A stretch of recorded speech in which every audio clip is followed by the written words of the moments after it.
Hi ಎಲ್ಲರೂ ನಮಸ್ಕಾರ.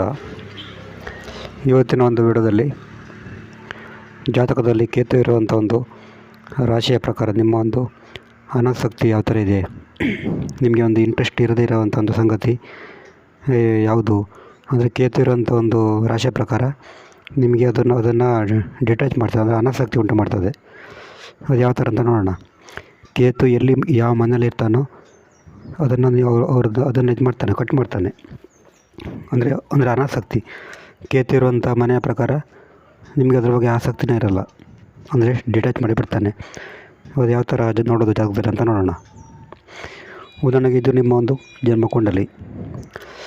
ಇಲ್ಲಿ ಏನಾದರೂ ಇದನ್ನು ಲಗ್ನ ತಿಳ್ಕೊಳ್ಳೋಣ. ಸಪೋಸ್ ಇದ್ರ ಲಗ್ನ ತಿಳ್ಕೊಳ್ಳೋಣ. ಲಗ್ನ ಅಂದಾಗ ಒಂದನೇ ಮನೆ.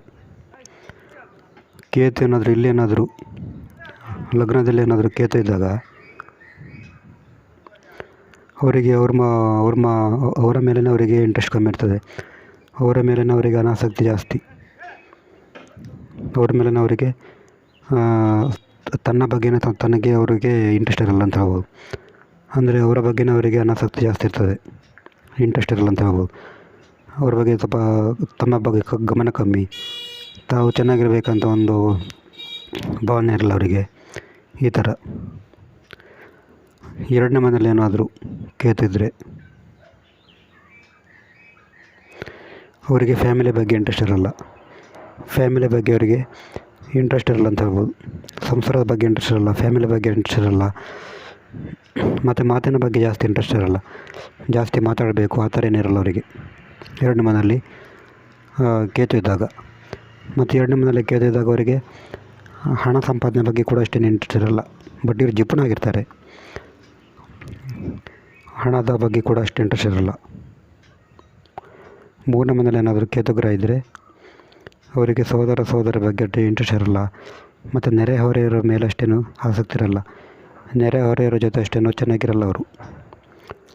ಮತ್ತು ಸಂವಹನ ಕಮ್ಯುನಿಕೇಷನ್ ಬಗ್ಗೆ ಕೂಡ ಅಷ್ಟೇನು ಇಂಟ್ರೆಸ್ಟ್ ಕೊಡಲ್ಲ ಇವರಿಗೆ. ನಾಲ್ಕನೇ ಮನೇಲಿ ಏನಾದರೂ ಕೇತು ಗ್ರಹ ಇದ್ದರೆ ತಾಯಿಯ ಬಗ್ಗೆ ಇಂಟ್ರೆಸ್ಟ್ ಇರಲ್ಲ ಇವರಿಗೆ, ತಾಯಿಯ ಬಗ್ಗೆ ಅನಾಸಕ್ತಿ ಜಾಸ್ತಿ ಇರ್ತದೆ. ವೆಹಿಕಲ್ ಬಗ್ಗೆ ಇಂಟ್ರೆಸ್ಟ್ ಇರಲ್ಲ, ಮನೆ ಬಗ್ಗೆ ಇಂಟ್ರೆಸ್ಟ್ ಇರಲ್ಲ, ಕಂಫರ್ಟ್ ಬಗ್ಗೆ ಲಕ್ಸುರಿ ಐಟಮ್ಗಳ ಬಗ್ಗೆ ಕೂಡ ಅಷ್ಟು ಇಂಟ್ರೆಸ್ಟ್ ಇರಲ್ಲ ಇವರಿಗೆ. ಶಿಕ್ಷಣದ ಬಗ್ಗೆ ಕೂಡ ಇಂಟ್ರೆಸ್ಟ್ ಕಮ್ಮಿ ಆಗ್ಬೋದು, ಅನಾಸಕ್ತಿ ಬರ್ಬೋದು. ಐದನೇ ಮನೇಲಿ ಏನಾದರೂ ಕೇತು ಗ್ರಹ ಇದ್ದರೆ ಎಜುಕೇಷನ್ ಬಗ್ಗೆ ಇಂಟ್ರೆಸ್ಟ್ ಕಮ್ಮಿ ಇರ್ತದೆ ಅವರಿಗೆ. ಅಂದರೆ ಎಜುಕೇಷನ್ ಅಂತ ಹೇಳಿದ್ರೆ PUC ಡಿಗ್ರಿ ಹಂತದ ಶಿಕ್ಷಣದಲ್ಲಿ ಆಸಕ್ತಿ ಕಮ್ಮಿ ಇರ್ತದೆ, ಎಜುಕೇಷನ್ ಬಗ್ಗೆ ಇಂಟ್ರೆಸ್ಟ್ ಕಮ್ಮಿ ಇರ್ತದೆ. ಮತ್ತು ಮಕ್ಕಳ ಬಗ್ಗೆ ಇಂಟ್ರೆಸ್ಟ್ ಕಮ್ಮಿ ಇರ್ಬೋದು, ತಮ್ಮ ಮಕ್ಕಳ ಬಗ್ಗೆ ಅಷ್ಟೇನು ಇಂಟ್ರೆಸ್ಟ್ ಇರಲ್ಲ, ಅನಾಸಕ್ತಿ ಇರ್ತದೆ. ಎಜುಕೇಷನ್ ಬಗ್ಗೆ ಇಂಟ್ರೆಸ್ಟ್ ಇರ್ತದೆ. ಮತ್ತು ಮನೋರಂಜನೆ ಕೂಡ ಹೆಚ್ಚು ಗಮನ ಕೊಡಲ್ಲ ಇವರು, ಮನೋರಂಜನೆ ಬಗ್ಗೆ ಇಂಟ್ರೆಸ್ಟ್ ಇರಲ್ಲ ಅಂತ ಹೇಳ್ಬೋದು. ಇಲ್ಲಿ ಆರನೇ ಮನೇಲಿ ಏನಾದರೂ ಕೇತು ಗ್ರಹ ಇದ್ದರೆ ಶತ್ರುಗಳ ಮೇಲೆ ಇಂಟ್ರೆಸ್ಟ್ ಇರಲ್ಲ ಇವರಿಗೆ.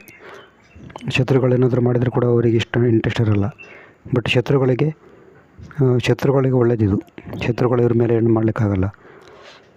ಮತ್ತು ಆರನೇ ಮನೇಲಿ ಕೇತು ಇದ್ದರೆ ಸಾಲ ಮಾಡ್ಕೊಳ್ಳಿಕ್ಕೆ ಇಷ್ಟ ಆಗಲ್ಲ ಇವರಿಗೆ, ಸಾಲದ ಬಗ್ಗೆ ಕೂಡ ಅಷ್ಟು ಇಂಟ್ರೆಸ್ಟ್ ಇರಲ್ಲ ಆರನೇ ಮನೇಲಿ ಕೇತು ಇದ್ದಾಗ. ನಂತರ ಏಳನೇ ಮನೇಲಿ ಏನಾದರೂ ಕೇತು ಇದ್ದಾಗ ಮದುವೆ ಜೀವನದ ಬಗ್ಗೆ ಇಷ್ಟು ಇಂಟ್ರೆಸ್ಟ್ ಇರಲ್ಲ ಇವರಿಗೆ, ಮ್ಯಾರೇಜ್ ಲೈಫ್ ಬಗ್ಗೆ ಇಂಟ್ರೆಸ್ಟ್ ಇರಲ್ಲ, ಮತ್ತು ಸಾರ್ವಜನಿಕ ಜೀವನದ ಬಗ್ಗೆ ಇಂಟ್ರೆಸ್ಟ್ ಇರಲ್ಲ, ಪಬ್ಲಿಕ್ ಲೈಫ್ ಬಗ್ಗೆ ಇಂಟ್ರೆಸ್ಟ್ ಜಾಸ್ತಿ ಇರಲ್ಲ ಇವರಿಗೆ, ಮದುವೆ ಬಗ್ಗೆ ಕೂಡ ಇಂಟ್ರೆಸ್ಟ್ ಇರಲ್ಲ ಇವರಿಗೆ. ಎಂಟನೇ ಮನೇಲಿ ಏನಾದರೂ ಕೇತು ಗ್ರಹ ಇದ್ದರೆ ಸೀಕ್ರೆಟ್ ವಿಷಯಗಳ ಬಗ್ಗೆ ಇಂಟ್ರೆಸ್ಟ್ ಇರಲ್ಲ ಇವರಿಗೆ. ಮತ್ತು ಜೀವನದಲ್ಲಿ ಕಷ್ಟ ನಷ್ಟ ಬಂದಾಗ ಕೂಡ ಅದನ್ನು ಎದುರಿಸಲಿಕ್ಕೆ ಇಷ್ಟ ಆಗಲ್ಲ ಅವರಿಗೆ. ಒಂಬತ್ತನೇ ಮನೇಲಿ ಏನಾದರೂ ಕೇತು ಗ್ರಹ ಇದ್ದರೆ ತಂದೆ ಬಗ್ಗೆ ಅನಾಸಕ್ತಿ ಕೊಡ್ಬೋದು, ತಂದೆ ಬಗ್ಗೆ ಇಂಟ್ರೆಸ್ಟ್ ಇರಲ್ಲ ಇವರಿಗೆ ಒಂಬತ್ತನೇ ಮನೇಲಿ ಕೇತು ಇದ್ದಾಗ. ಮತ್ತು ಲಾಂಗ್ ಟ್ರಾವೆಲ್ ಬಗ್ಗೆ ಇಂಟ್ರೆಸ್ಟ್ ಇರಲ್ಲ, ಅದು ಅನಾಸಕ್ತಿ ಇರ್ತದೆ, ಲಾಂಗ್ ಟ್ರಾವೆಲ್ ಮಾಡಲಿಕ್ಕೆ ಅಷ್ಟೇನು ಇಂಟ್ರೆಸ್ಟ್ ಬರಲ್ಲ. ಮತ್ತು ಧಾರ್ಮಿಕದ ಬಗ್ಗೆ ಕೂಡ ಅಷ್ಟೇನು ಅದು ಆಸಕ್ತಿ ತೋರಿಸಲ್ಲ ಇವರು. ಹತ್ತನೇ ಮನೇಲಿ ಏನಾದರೂ ಕೇತು ಗ್ರಹ ಇದ್ದರೆ ಇವರಿಗೆ ಜಾಬ್ ಬಗ್ಗೆ ಇಂಟ್ರೆಸ್ಟ್ ಇರಲ್ಲ, ಕೆರಿಯರ್ ಲೈಫ್ ಬಗ್ಗೆ ಇಂಟ್ರೆಸ್ಟ್ ಇರಲ್ಲ, ಜನಪ್ರಿಯತೆ ಬಗ್ಗೆ ಅಷ್ಟು ಇಂಟ್ರೆಸ್ಟ್ ಇರಲ್ಲ ಇವರಿಗೆ, ಸೋಷಿಯಲ್ ಲೈಫ್ ಬಗ್ಗೆ ಕೂಡ ಇಂಟ್ರೆಸ್ಟ್ ಇರಲ್ಲ, ತಂದೆ ಬಗ್ಗೆ ಕೂಡ ಅನಾಸಕ್ತಿ ಬರ್ಬೋದು. ಇಲ್ಲಿ 11ನೇ ಮನೆಯಲ್ಲಿ ಏನಾದರೂ ಕೇತು ಗ್ರಹ ಇದ್ದರೆ ಫ್ರೆಂಡ್ಸ್ ಬಗ್ಗೆ ಇಂಟ್ರೆಸ್ಟ್ ಇರಲ್ಲ ಇವರಿಗೆ. ಫ್ರೆಂಡ್ಸ್ ಬಗ್ಗೆ ಅನಾಸಕ್ತಿ ಜಾಸ್ತಿ. ಬಿಸ್ನೆಸ್ ಬಗ್ಗೆ ಎಲ್ಲ ಇಂಟ್ರೆಸ್ಟ್ ಕಮ್ಮಿ ಇರ್ತದೆ. ಫ್ರೆಂಡ್ಸ್ ಬಗ್ಗೆ ಇಂಟ್ರೆಸ್ಟ್ ಕಮ್ಮಿ ಇರ್ತದೆ. ಮತ್ತು ಗಳಿಕೆಯ ಬಗ್ಗೆ ಕೂಡ ಇಂಟ್ರೆಸ್ಟ್ ಕಮ್ಮಿ. 12ನೇ ಮನೆಯಲ್ಲಿ ಏನಾದರೂ ಕೇತು ಗ್ರಹ ಇದ್ದರೆ ದೂರ ಪ್ರಯಾಣದ ಬಗ್ಗೆ ಇವರಿಗೆ ಅಷ್ಟೇನು ಇಂಟ್ರೆಸ್ಟ್ ಇರಲ್ಲ. ಫಾರಿನ್ನಲ್ಲಿ ಸೆಟ್ಲ್ ಆಗೋ ಬಗ್ಗೆ ಕೂಡ ಇಂಟ್ರೆಸ್ಟ್ ಇರಲ್ಲ ಇವರಿಗೆ. 6ನೇ ಮನೆಯಲ್ಲಿ 12ನೇ ಮನೆಯಲ್ಲಿ ಕೇತು ಇದ್ದಾಗ ಇದು ಕೇತು ಗ್ರಹ ಲಗ್ನದಿಂದ 12ನೇ ಮನೆಯಲ್ಲಿ ಇದ್ದಾಗ ಕೊಡುವಂಥ ಒಂದು ಅನಾಸಕ್ತಿ, ಡಿಟ್ಯಾಚ್ಮೆಂಟ್. ಇದು ಇವತ್ತಿನ ಒಂದು ವಿಡಿಯೋ. ನಿಮಗೆ ಜಾತಕ ವಿಶ್ಲೇಷಣೆ ಮಾಡಬೇಕಂದ್ರೆ ನಮ್ಮದು ವಾಟ್ಸಪ್ ಸಂಖ್ಯೆ 70 906 37 934 ಈ ನಂಬರಿಗೆ ವಾಟ್ಸಪ್ ಮಾಡಬೇಕು. ವಾಟ್ಸಪ್ ಮಾಡಿದ್ರೆ ನಿಮಗೆ ಜಾತಕದ ಬಗ್ಗೆ ಡೀಟೇಲಾಗಿ ತಿಳಿಸಿಕೊಡ್ತೇವೆ. ನೆಕ್ಸ್ಟ್ ವಿಡಿಯೋದಲ್ಲಿ ಬೇರೊಂದು ವಿಡಿಯೋದಲ್ಲಿ ಸಿಗೋಣ. ನಮಸ್ಕಾರ.